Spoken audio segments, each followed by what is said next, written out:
Hi friends, ಎಲ್ಲರಿಗೂ ಆಶಾ ಬ್ಲಾಗ್ಸ್ಗೆ ಸ್ವಾಗತ. Friends, ಇವಾಗಂತೂ ಹಲಸಿನ ಹಣ್ಣಿನ ಸೀಸನ್ ಅಲ್ವಾ, ಹಾಗಾಗಿ ನಾನು ಇವತ್ತಿನ ವಿಡಿಯೋದಲ್ಲಿ ಹಲಸಿನ ಹಣ್ಣಿನ ಹಲ್ವಾ ರೆಸಿಪಿಯನ್ನು ನಿಮ್ಮ ಜೊತೆ ಶೇರ್ ಮಾಡ್ತಾ ಇದ್ದೇನೆ. ಹಲ್ವಾ ಮಾಡಲು ನಾನಿಲ್ಲಿ 1 ಬಟ್ಟಲಷ್ಟು ಹಲಸಿನ ಹಣ್ಣನ್ನು ತೆಗೊಂಡಿದ್ದೇನೆ. ಫಸ್ಟ್ ನಾವು ಈ ಹಲಸಿನ ಹಣ್ಣನ್ನು ಒಂದು ಮಿಕ್ಸಿ ಜಾರಿಗೆ ಹಾಕಿ ಸ್ಮೂತಾಗಿ ಗ್ರೈಂಡ್ ಮಾಡಬೇಕು. ನಾವು ಈ ಹಲಸಿನ ಹಣ್ಣನ್ನು ಗ್ರೈಂಡ್ ಮಾಡುವಾಗ ಸ್ವಲ್ಪವೂ ನೀರು ಹಾಕಬಾರ್ದು.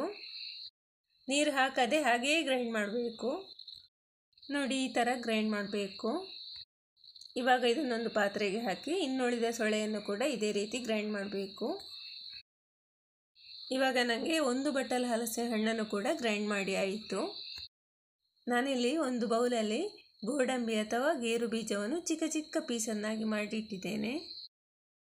ನೆಕ್ಸ್ಟ್ ಸ್ಟವ್ ಮೇಲೆ ಒಂದು ಬಾಣಲೆ ಬಿಸಿಯಾಗಲು ಇಟ್ಟಿದ್ದೇನೆ. ಬಾಣಲೆ ಬಿಸಿಯಾದಾಗ ಅದಕ್ಕೆ ಸ್ವಲ್ಪ ತುಪ್ಪವನ್ನು ಹಾಕಬೇಕು. ತುಪ್ಪ ಚೆನ್ನಾಗಿ ಕರಗಿ ಬಿಸಿಯಾದ ನಂತರ ಅದಕ್ಕೆ ಕಟ್ ಮಾಡಿಟ್ಟಂತಹ ಗೋಡಂಬಿಯನ್ನು ಹಾಕಿ ಕಲರ್ ಸ್ವಲ್ಪ ಚೇಂಜ್ ಆಗುವ ತನಕ ಹುರ್ಕೊಳ್ಬೇಕು. ನೋಡಿ, ಈಗ ಗೋಡಂಬಿ ಕಲರ್ ಎಲ್ಲ ಚೇಂಜ್ ಆಯಿತು. ಇದಿಷ್ಟಾದರೆ ಸಾಕು. ಇವಾಗ ಇದನ್ನೊಂದು ಬೌಲಲ್ಲಿ ತೆಗೆದಿಟ್ಕೊಳ್ತಾ ಇದ್ದೇನೆ. ಇವಾಗ ಈ ಬಾಣಲೆಗೆ ಮತ್ತೆ ಪುನಃ ಸ್ವಲ್ಪ ತುಪ್ಪವನ್ನು ಹಾಕಿ ಗ್ರೈಂಡ್ ಮಾಡಿದಂತಹ ಹಲಸಿನ ಹಣ್ಣನ್ನು ಇದಕ್ಕೆ ಹಾಕಬೇಕು. ಇವಾಗ ಇದು ತುಪ್ಪದಲ್ಲಿ ಚೆನ್ನಾಗಿ ಬೇಯಬೇಕು. ಇದು ತುಪ್ಪದಲ್ಲಿ ಬೆಂದಾಗ ಕಲರ್ ಚೇಂಜ್ ಆಗ್ತದೆ. ನಾವು ಅವಾಗವಾಗ ಕೈ ಆಡಿಸ್ತಾನೆ ಇರಬೇಕು, ಇಲ್ಲಾಂದರೆ ತಳ ಹಿಡಿಬಹುದು. ಇವಾಗ ನೋಡಿ, ಕಲರ್ ಚೇಂಜ್ ಆಯಿತು. ಎಡೆಯಲ್ಲಿ ತುಪ್ಪ ಬೇಕು ಅಂತ ಅನಿಸಿದಾಗೆಲ್ಲ ತುಪ್ಪವನ್ನು ಹಾಕ್ತಾ ಇರಬೇಕು, ಇಲ್ಲಾಂದರೆ ಬಹಳ ಬೇಗನೆ ತಳ ಹಿಡಿತದೆ. ನನಗೆ ಈ ಹಲ್ವಾ ಮಾಡಲು ಸಾಧಾರಣ 3/4 ಗ್ಲಾಸ್ನಷ್ಟು ತುಪ್ಪ ಬೇಕಾಗಿದೆ.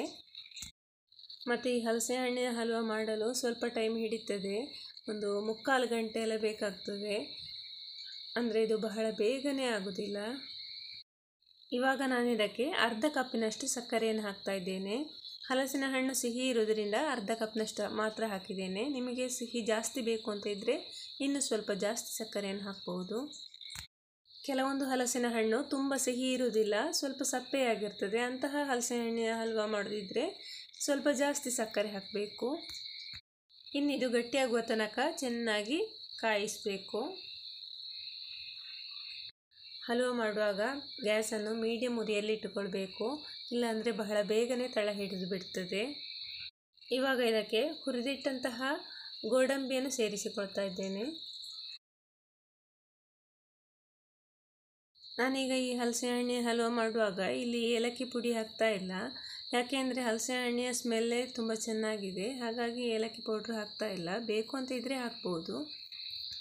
ನೋಡಿ, ಹಲ್ವಾ ಕಾಸಿ ಎಷ್ಟು ಗಟ್ಟಿ ಆಯಿತು. ಆದರೆ ಇನ್ನೂ ಸಾಕಾಗಲಿಲ್ಲ, ಇನ್ನೂ ಕಾಸಬೇಕು.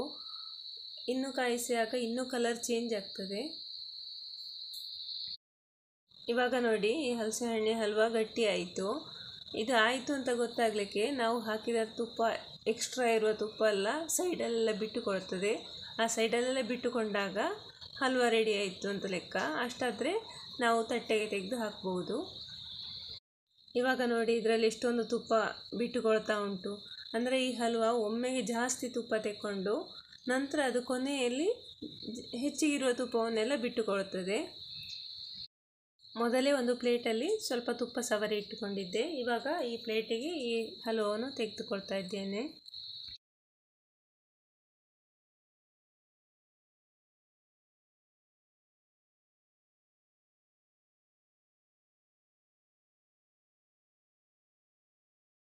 ಇವಾಗ ಈ ಹಲ್ವಾವನ್ನು ಪ್ಲೇಟಲ್ಲಿ ಪೂರ್ತಿಯಾಗಿ ಹರಡಿಕೊಳ್ಬೇಕು.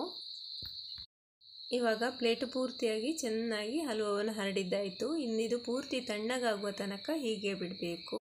ಇವಾಗ ಈ ಹಲ್ವಾ ಬಿಸಿಯೆಲ್ಲ ಆರಿ ತಣ್ಣಗಾಗಿದೆ. ಇನ್ನಿದನ್ನು ಕಟ್ ಮಾಡುವ. ಈ ಹಲಸಿನ ಹಣ್ಣಿನ ಹಲ್ವಾ ಎಷ್ಟು ಚೆನ್ನಾಗಿ ಪೀಸಾಗಿ ಬರ್ತದೆ ಅಂತ ನೋಡಿ. ಒಳ್ಳೆ ಗಟ್ಟಿಯಾಗಿ ಉಂಟು. ಟೇಸ್ಟ್ ಕೂಡ ಅಷ್ಟೇ ಚೆನ್ನಾಗಿ ಉಂಟು.